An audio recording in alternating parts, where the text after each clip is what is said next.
Greetings, everybody. I regret I can't be there in person. I have been a supporter of Burma's democracy movement since 1993. For most of that time, the prospect of change seemed remote, and I felt increasingly discouraged.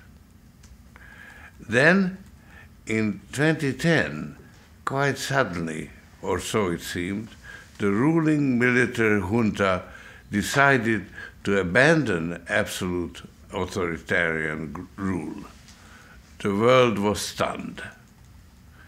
My engagement in Burma during those dark days taught me an important lesson.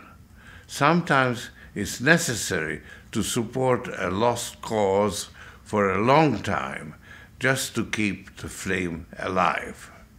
That way, when the situation changes, groundwork for progress has already been laid. As I speak to you, today I find myself again growing discouraged. Making the transition from military rule to a more open society is not easy, and in many ways, the government of Burma has made real progress in its reform efforts. But I fear that many of its reforms are not sustainable because they have not yet been institutionalized. It's also true that political and economic power remains mostly concentrated in the hands of a privileged few who monopolize the revenue from Burma's abundant natural resources. But the most immediate threat to Burma's transition is the rising anti-Muslim sentiment and of officially condoned abuse of the Rohingya people.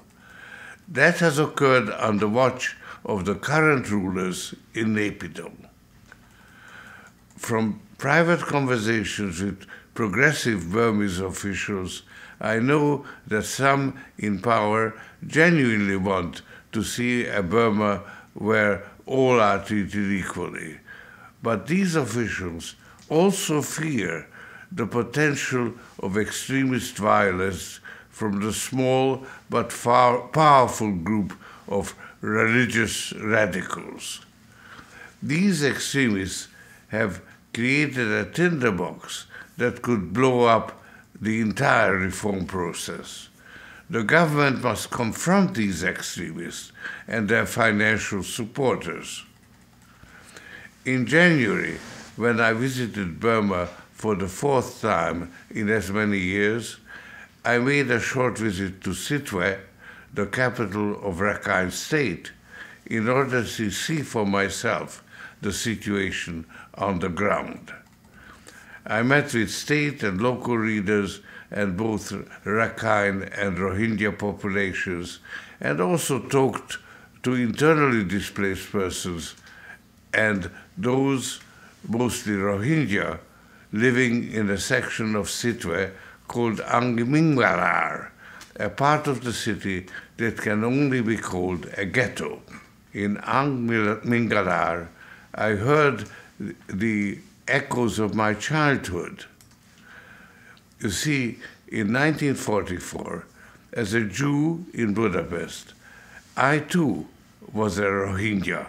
Much like the Jewish ghettos set up by Nazis around Eastern Europe during World War II, Angmingarar has become the involuntary home to thousands of families who once had access to healthcare, education, and employment.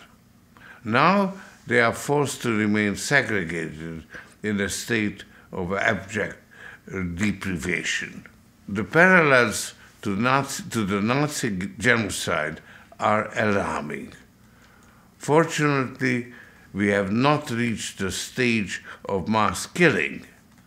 I feel very strongly that we must speak out before it is too late, individually and collectively. The Burmese government's insistence that they are keeping the Rohingya in their ghetto for their own protection simply is not credible.